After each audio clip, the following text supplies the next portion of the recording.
Veíamos una entrevista con un experto internacional, un investigador de la Universidad Nacional Autónoma de México. Estábamos conversando con el doctor Ackerman, quien era, por un lado, prudente al no hablar de un narcoestado, al no hablar de un estado fallido, pero sí osado a la hora de decir aquí lo que hay es una combinación de esfuerzos del Estado con el narcotráfico.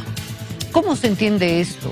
¿Y cómo es que el mundo entero está reaccionando a lo que sucede en México cuando de pronto, si nos ponemos a pensar, esto ha sucedido casi cotidianamente en estados como Guerrero, donde si uno recorre el área rural, y lo sabemos por testimonio de gente que ha nacido en México, hay pueblos fantasmas.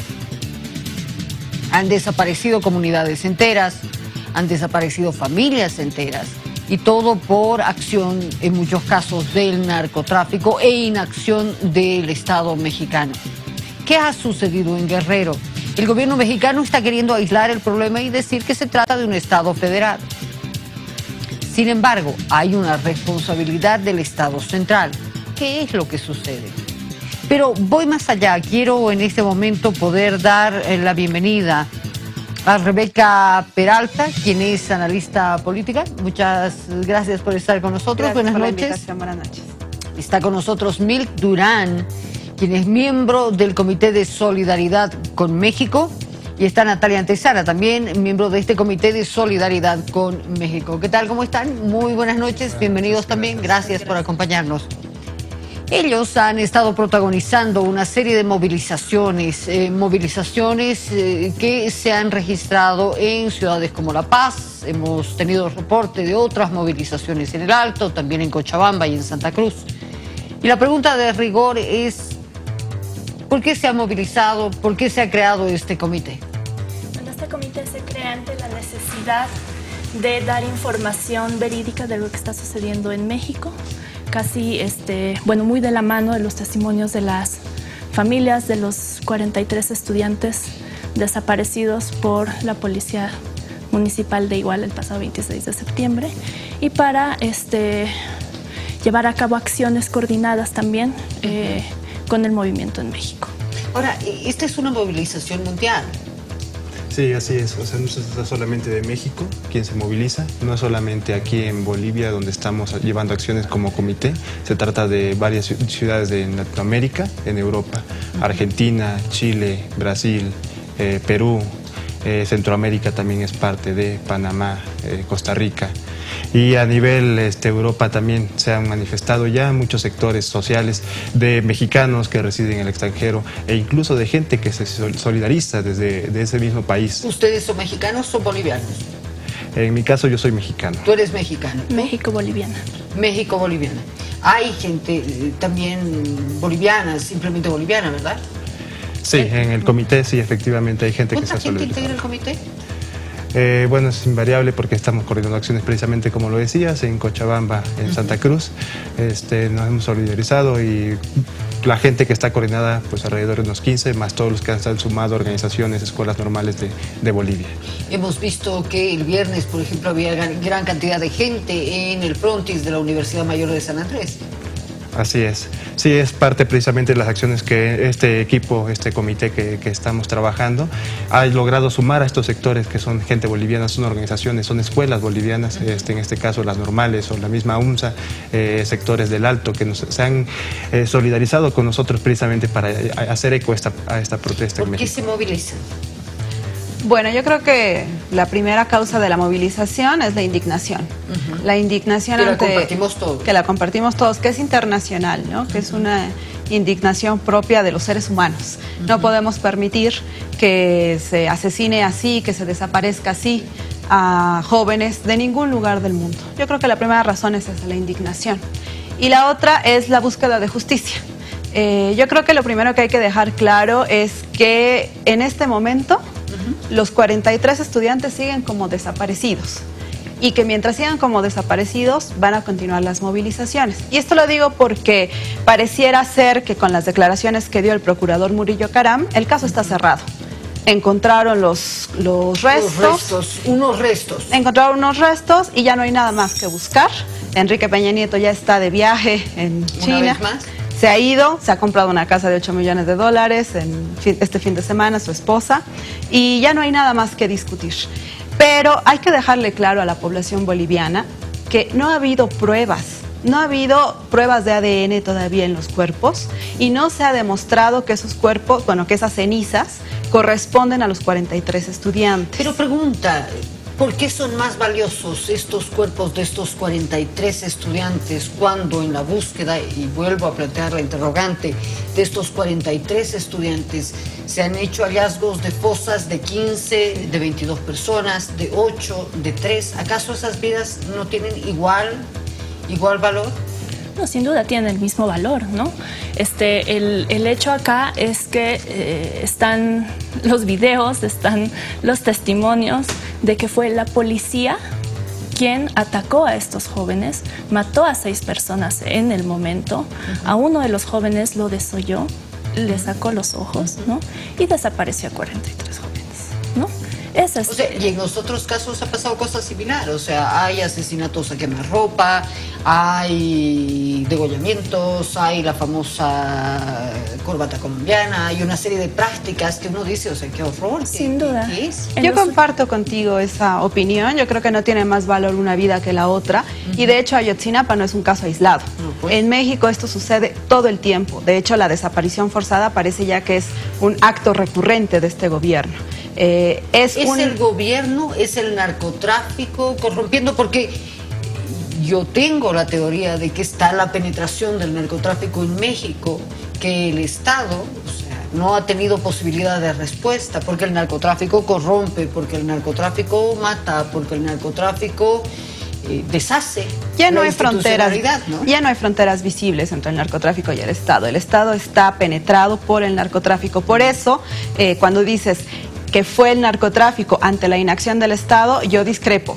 Fue el narcotráfico coludido con el Estado. Es la policía de Iguala quien llega a disparar, quien detiene a los estudiantes y quien los entrega, según declaraciones, a integrantes de uno de los cárteles del narcotráfico. Pero están coludidos. Es un cuadro, es un escenario realmente estremecedor el de México. Vemos jóvenes, ¿sabe? No importa la nacionalidad.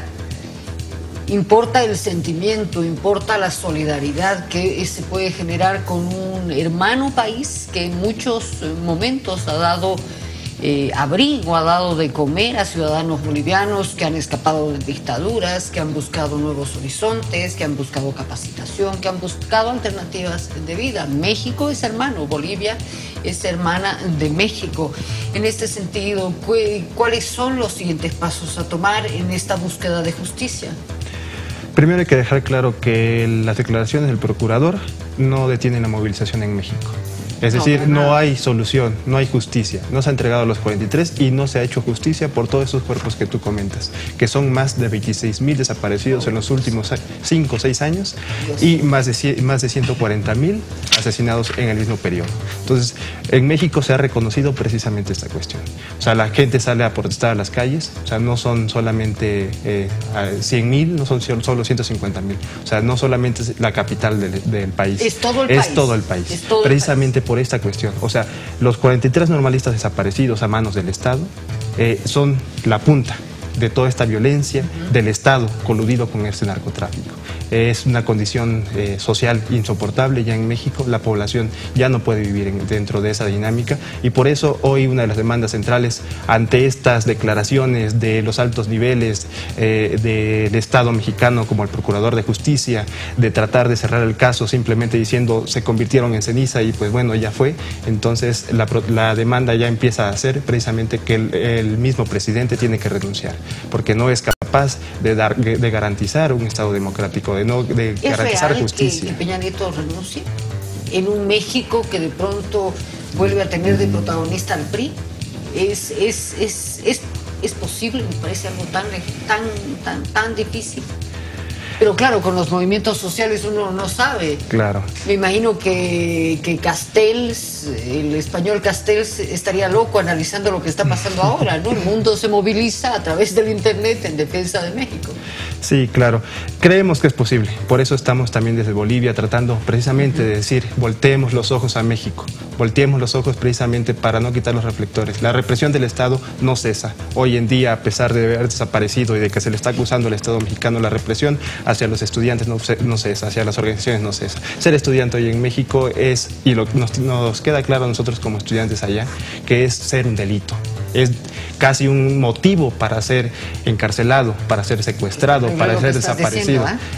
Sí, no, lo estoy diciendo porque es una protesta realmente. Sí, así como lo estoy diciendo, lo pueden sostener muchos estudiantes, muchos universitarios. No podemos simplemente vivir en esa condición y creemos que es una coyuntura importante que sí tiene la capacidad de pedir precisamente si este presidente no es capaz de sostener este país, de no sostener la justicia, la paz, la democracia, tiene que renunciar. Simplemente tiene que irse, tiene que haber una transición hacia un cambio que verdaderamente pueda combatir estos graves crímenes que se cometen en el país. Es decir, en esta movilización, buscar la renuncia de Peña Nieto, ¿con qué horizonte?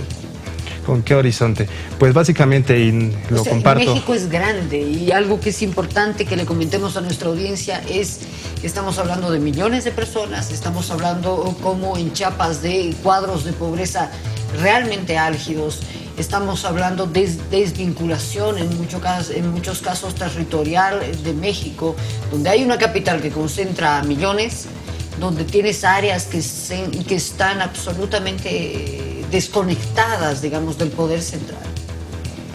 Sí, efectivamente México tiene 112 millones de habitantes. Hablamos de esa magnitud de población. ¿52 en DF? No, alrededor de 25 millones en el Distrito Federal, la capital, y bueno, los demás distribuidos en las ciudades más grandes y en las regiones más amplias, ¿no? Comunidades. Pero el movimiento se ha venido articulando, precisamente como tú lo mencionas, ¿no? O sea, los sectores han venido articulando. Guerrero, en este caso, que es el estado donde suceden estos hechos, es un estado ahorita muy articulado en la movilización. Tiene 7 regiones, el mismo estado de Guerrero tiene 7 regiones, que hoy en día todas están articuladas precisamente en la demanda de pedir justicia por los normalistas. Y a nivel nacional está encabezando también la demanda precisamente por las mismas injusticias en todo el país. Entonces los sectores han venido aglutinando precisamente ya en un movimiento más alto. Quien lo encabeza, sí es cierto, son los estudiantes. Hablamos de una asamblea interuniversitaria que aglutina más de alrededor de 100 universidades a nivel México. Entonces, a partir de esto se han venido sumando todas estas organizaciones, ¿no? Que surgieron muchas de ellas precisamente a partir de los crímenes que se han venido cometiendo por parte del Estado y el crimen organizado. Los estudiantes se movilizan en México, son articuladores políticos, se movilizan aquí en Bolivia por México, se movilizan en Taiwán, se movilizan... Hubo protestas en más de 90 ciudades. En el mundo. Y hablo no solamente de protestas por la causa de los estudiantes de México, sino también por sus propias reivindicaciones y entendimiento de lo que es democracia. Eso ha sido la revolución y movilización de los paraguas hace poco, el mes pasado. La juventud no está contenta, la juventud no está satisfecha con lo que tiene. La juventud aspira a un futuro mejor, la juventud está buscando transformaciones desde abajo, ¿no? Transformaciones reales. Y es el caso de México. Y es lamentable que este gobierno asesine y desaparezca así a su juventud. Tú preguntabas hace un momento si era posible que cayera Peña Nieto, la renuncia. Yo no creo que solamente sea posible, sino que es factible. O sea, él apenas lleva 2 años en el gobierno, faltan 4 años más, y yo no sé si México puede soportar 4 años más con un presidente que no da certezas a su población, que desaparece o que al menos tiene una acción por omisión en estos casos. En estos casos estremecedores. Y para tomar algunos antecedentes, en 1992 cayó Collor de Mello en Brasil, en un país también tan grande, por casos de corrupción. No había desaparecido 43, no habían muerto ni uno solo, era corrupción y cayó. En 2001, De la Rúa cayó en Argentina, también por una crisis política y económica. En 2003 cayó Sánchez de Lozada. Yo no sé por qué Peña Nieto no podría seguir los pasos de Goni y de irse de una vez, y el pueblo mexicano tomar los pasos del pueblo boliviano para acabar de una vez por todas con un gobierno que está corrompido hasta la médula por el narcotráfico y que desaparece y asesina a su juventud. El tema es un tema delicado, pero es un tema que tiene que movernos a la solidaridad.